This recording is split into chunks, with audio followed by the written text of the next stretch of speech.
Mm-mm-mm. I probably won't get anybody because I haven't been on for a long time. Um, but I'm gonna test this out. Hold on. I'm going to test this out. I know people are like, girl, you have not been on in 4,000 years, and then you love a pop up. I do love a pop up. I'm just gonna see if this still works. Hey, Madison Jane Jones. I know I haven't been on here in a long time, child. No, I have not. It's working. Okay, brilliant. Hey, sweet lady. Eat. Let's eat. Hey, Sharon. Hey, Quinton. Yeah, I know. I haven't. YouTube is hard. Hey, Lisa Grace. Hey, Kimbrel. Hey, S Mac. YouTube is hard. Hey, Sharon. Y'all, these folks on this channel is brutal, and my little crybaby heart can't take it. Hey, Jamaica. Mm-mm. Oh, thank you, Sharon. I miss y'all too, the nice folk. So yeah, I think let me just tell y'all right now, I'm still gonna do pop-ups. I'm not gonna be scheduled. Hey Zarita. Um, I will try to do lunchtime. Hey Brigitte. If I can do something at 7 o'clock at night, I will. If not, I'm just gonna do a whole bunch of pre-recorded stuff and post it to my page. Um, because I'm sure y'all know what's happened. I got excommunicated from Instagram. Like I'm Donald Trump somebody. I don't even know what happened really. The haters, and I have a very distinct voice, and I say lots of things politically that folks don't like, and I also share a lot of financial gems that folks don't necessarily want everybody knowing. And I feel that for a while I've had some drama with Instagram, in that it doesn't make sense that I'm almost at 500,000 followers on TikTok, and I'd had a verified account on Instagram for much longer, same good quality content, and was stuck at like 130,000 followers. It just never moved. And so I felt I had been shadow banned anyway. So sometimes it's for the best. Like I feel like perhaps it's like it's steering my focus back to YouTube, where there's a format where you're a little more free, as long as I'm not cussing, which I'm going to work on. Um, and I'm gonna be real, like I always am. But I will tell you this: I ain't paying nobody to do my makeup, so y'all gonna see my skin. I tried to put on a little bit today for y'all. uh, and so you know, it's just gonna be me popping up talking about whatever's going on. So one of the things there's two things I want to talk about today, and I know y'all only have a little while. And sure, if you have a question for me, feel free to stick it in the comments. Please, if you, I know y'all are my people, because otherwise you would see that I'm on live. But please like, please subscribe, please comment, do all the things that the people do on the YouTube, so it can incentivize me to continue this work in my retirement, of mentoring and trying to get these other platforms to pay me for doing so. Because I really don't want to charge y'all. Like everybody's like, Buffy, will you do Jime?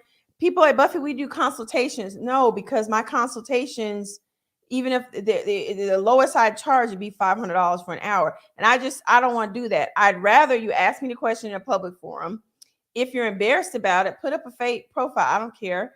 And let me answer in that way. Or, just show your voice if you come on here to ask me, and let me answer for free, and let somebody else pay me to do it. I don't want to charge y'all. Hey, Norris, long time no see. Um, and I will tell you this: there are some ground rules with my moving forward. I will not talk about shows I was on in the past. That I'm just not going to do it anymore. Now, listen, I was grown, so if they do something crazy and I feel like I want to talk about it, I will. But try not to ask me about that, because I don't want to get sucked back into that negativity. I want this to be a space like my home, a space of peace, education, Auntie Buffy spirit. Y'all ask me questions, and y'all my nieces and nephews. Even if you're older than me, it's fine. And I help. I'm not. I don't. I'm so far past all that negative crap. Now I'm messy. Yeah, it's not. I can be petty and messy. I'm human, but that's not what I wanted. This is not why I do this work. And honestly, I get bored with just working in the greenhouse and playing with the dogs, and you can only redecorate your house so many times or your homes. Oh, shout out to everybody in Puerto Rico. Yeah, we have friends in Guaynabo, and it's just breaking my heart about what's going on and how the infrastructure is they never get it right. But anyway, I'm still kind of all over the place. Yes, I do classes. Hey Nikki. Oh, thank you, Nikki. Hey Lisa. Yes, we still do the crawl before you ball classes. I am going to create a new class, a new credit class where it's more interactive with me and Brian Ponder Esquire. Hey Black Mermaid. Hi Juanita Oaks. Hey April Rashid Christian, where we do a weekly live, or not live, but a weekly Zoom with the people in the class. And we're probably going to limit it to 200 people. I don't want any more than that, so I can make sure we get to everybody. And so I'll let y'all know when we get finished formatting that. I miss watching you and Dave build your home. You know, child, I'm about finished with renovating the Atlanta property, so I got to move on to others. But you know, I've been retired now for 3 years, and it's funny. You say you want to be retired, but I'm somebody I think that needs a constant occupation. I need to be doing something. Now, I ain't going back to work. Let me tell you that. No, I'm not opening the back no tax offices. I'm not. Nope. She's not doing none of that. I'm not saying that. I ain't that bored. But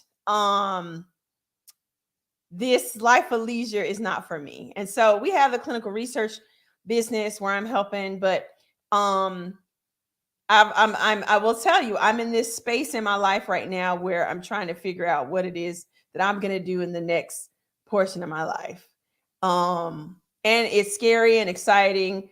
And the problem is you get when you do what you're supposed to do so you can do what you want to do, which is from my book, Crawl Before You Ball. And if you haven't gotten it, please go to Amazon and get it. I've got hundreds of 5-star ratings on the book. I thank y'all for that too.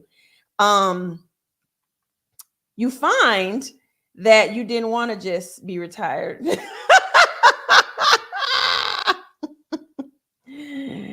you find, oh darling, if you just go to here, I'll pin my website. Old people can't chew gum, or this old person can't chew gum and type at the same time because I got this mic in front of this. Okay. Here is my website, and you can go to my website. Okay, I'm trying to pin it. Justbeingbuffy.com is my website, and you can go there and find the course. And you can find my glasses from my eyewear line. You can find all things Buffy at justbeingbuffy.com. And if you have not followed me on TikTok, I am Just Being Buffy on TikTok because I won't be on Instagram anymore since they don't want me. But I do lots of shorts under this new Auntie Buffy kind of theme. And so people send me questions, and then I respond like as a FaceTime with you in 1 minute, and I answer your question. So if you have a question, that's another way for me to mentor you anonymously, because I'm not posting the question. I just call the person. And so if you're looking, you'll see it. Your interview with a young lady who is restoring her family's home in Mississippi was really good. Will you bring on other interviewees? For this show, I would rather talk to the people. Like, so this is the thing about me. We've been working on this podcast deal for me. And the trouble I'm coming into is everybody wants to talk to these other celebrities and all these other people. I'm not interested in that. I'll just be honest with y'all. I'm not. Like, everybody is interviewing like they don't know what the hell I mean, not curse. They don't all know what they talking about. Like, what's so fascinating about the young lady that I did, Patrice, is fascinating. She's a regular person who is renovating her family's homes. But for me, I would rather interview the people. So my podcast proposal is that, each week I talk to people that are in my texting group, or people that are in my, in my YouTube family, people who are near and dear to me who have real issues going on. I think that's far more interesting than hearing why Shaquille O'Neal is such a boss and have owned all these properties. Like Shaquille O'Neal is great, but Shaquille O'Neal also started with hundreds of millions of dollars. And so I don't feel that that's relatable. You know what I'm saying? And so I'd rather talk to regular people. I would. That doesn't mean that I won't from time to time bring on folks. Like I'm gonna bring Brian Ponder back for credit stuff. Thank you for buying my book, Norris. Thank you all for buying my book. It did really well. I appreciate that. But maybe we'll see. I will not bring on people from that network. I can tell you that. We'll see. All right.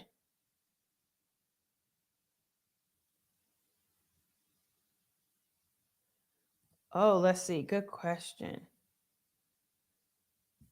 Sharon, I wanted to sell my house to buy a ranch and downsize a bit. I'm a senior citizen, but my son said, "Where can you go for the price you're paying here? It will be triple. What do you think?"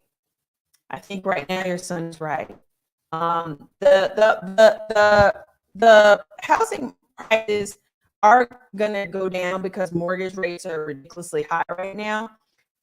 Hey Mabel, and I think you should wait it out.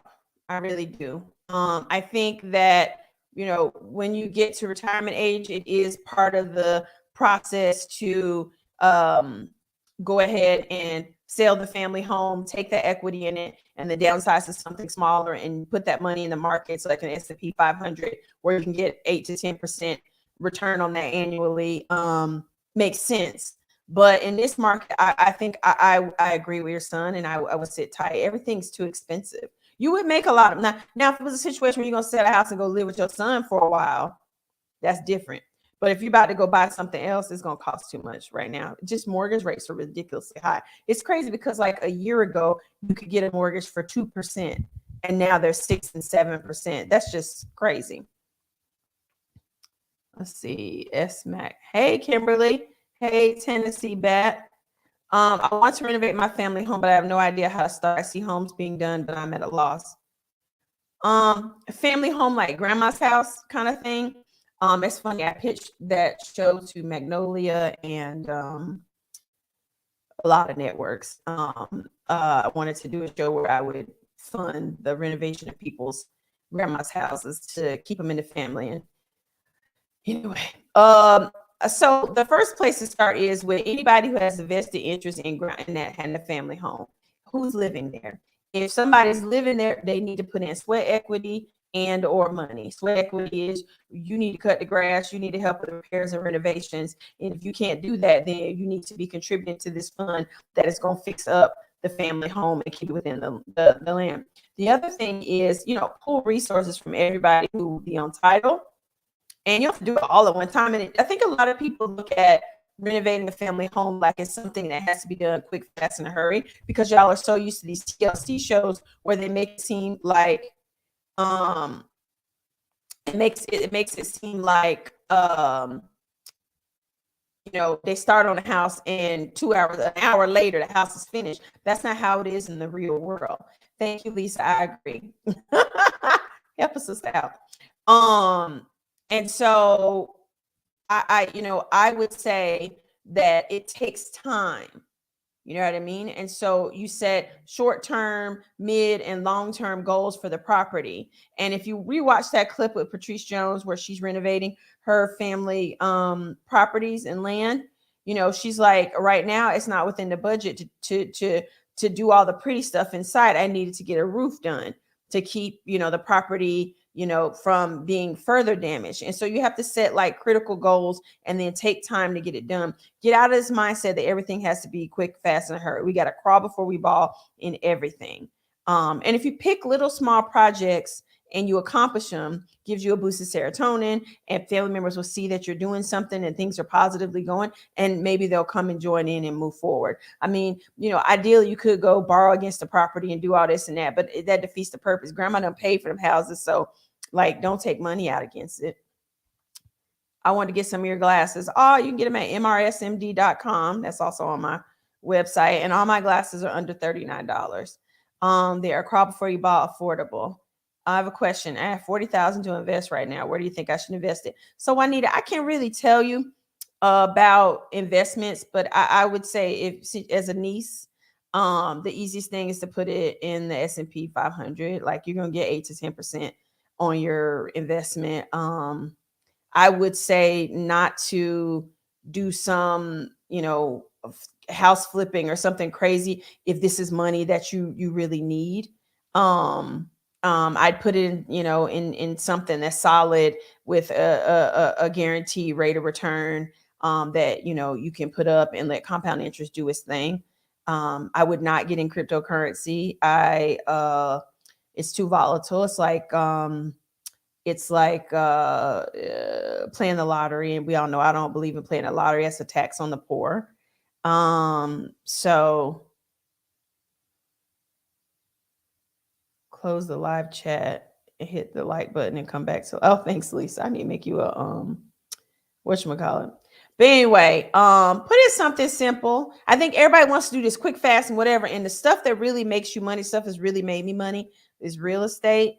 Long-term growth on real estate, not flipping properties, like buying a property and keeping it for 20 years. Because really, when you buy properties, you ain't gonna make but $300-400, if that, a month on it in profit. And then one time the HVAC unit goes out and it costs you $7,000 to fix it, you got a loss. Of course, I use the losses to help offset income that I was making from my businesses, but the long-term growth of appreciation on properties is really how you make your money in real estate, not quick, fast, in a hurry. And so I think you make more money putting it in the markets and stable markets. Let's see. I've started the NACA process. Yay! I'm looking for houses to buy and they look super expensive.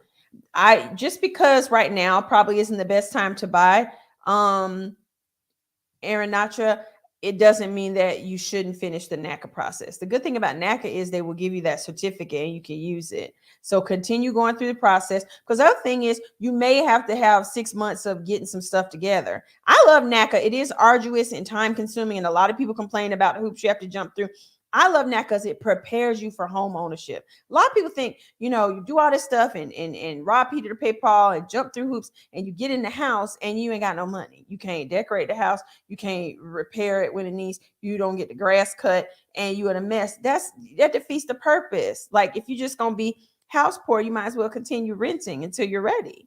And so NACA gets you ready. It's like the only free program. It's free because it's not a bank. It's an organization that helps you get ready, and they partner with banks. I don't like Bank of America, but Bank of America is one of the banks that funds a lot of NACA loans. Why wouldn't they? Because those are paper loans, because they're going to get your credit great. They're going to get your savings up. They're going to get you ready to own a home. So of course these banks would underwrite NACA loans. I would if I was still a mortgage broker. Let's see.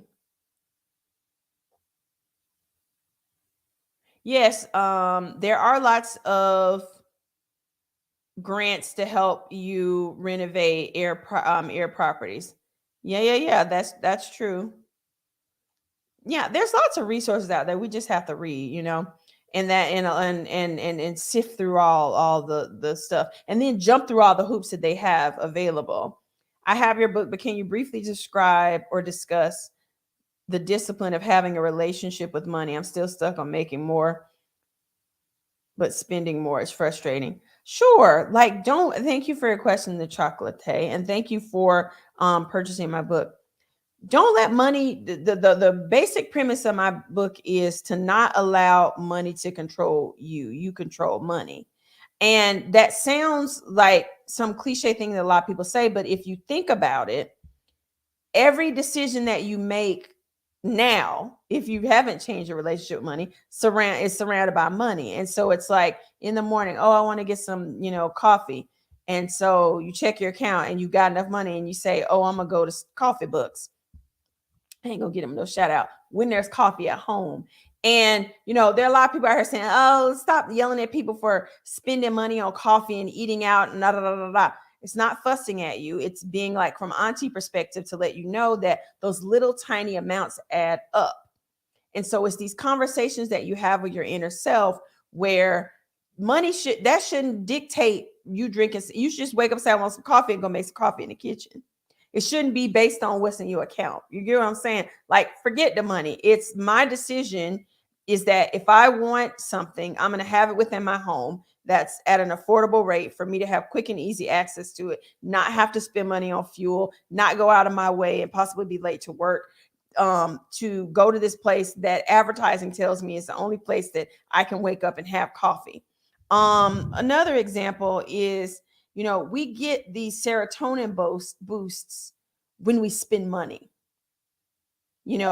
Seeing something shiny and glittery, and then being able to go buy it, and then having it makes you feel good. But then it's a bad thing because 30 days later, when it's time to pay that credit card bill or other bills, you're upset because you had too many of those little boosts of serotonin, and now you're gonna be in the depths of depression because you can't pay your bills.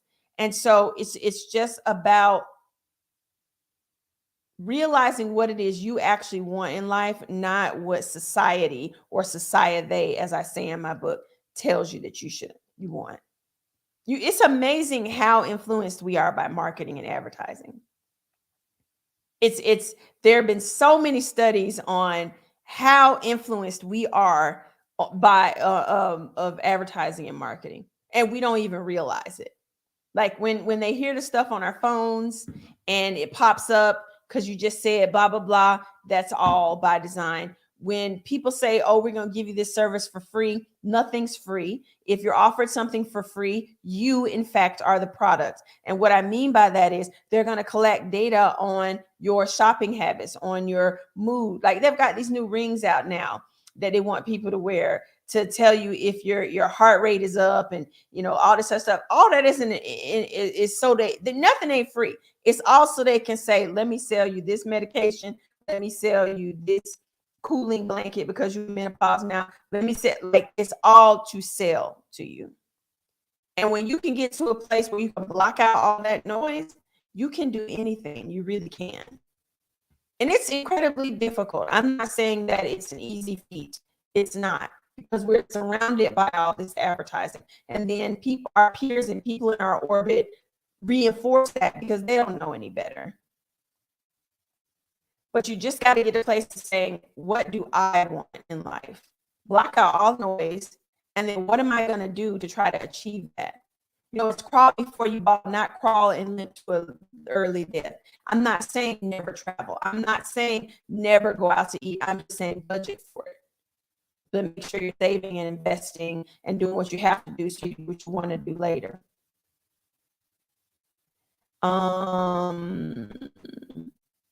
Oh, I did? Aaron Natra? Oh, I'm glad I pronounced your name right. Thank you, Lisa. Yes, y'all hit like, please. You're welcome, Juanita. Yeah, so I just wanted to come for a little bit. Looks like it's going to be about 25 minutes or so that I've been on, and just say hi again, and set your notifications because I am so good for a pop-up. And as we see how some of my posts start doing on YouTube, it'll incentivize me to continue to go and to do lives and to just talk about things. Do offer courses for business owners. I will do a course for small business under my Crawl Before You Ball Academy. That is something I am currently working on. But it will be very affordable. It's not gonna be like these crazy people charging out $2,000, and I'm sticking by all of that.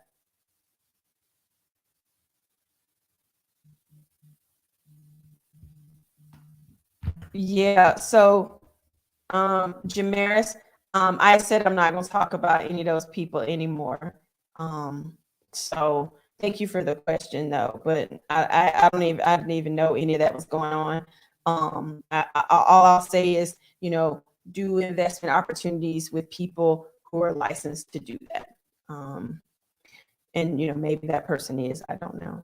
I don't follow her. Unlearning is unlearning past financial behavior, unlearning what society tells us we need to do, is hard for us. So anyway, I love you all. Thank you so much for doing this little pop-up with me. I'm going to jump off now and go and work in my greenhouse and play with the dogs. The life of the retired. But this was fun, and this makes me feel better because I had a little activity this morning, and I appreciate y'all. So smooches.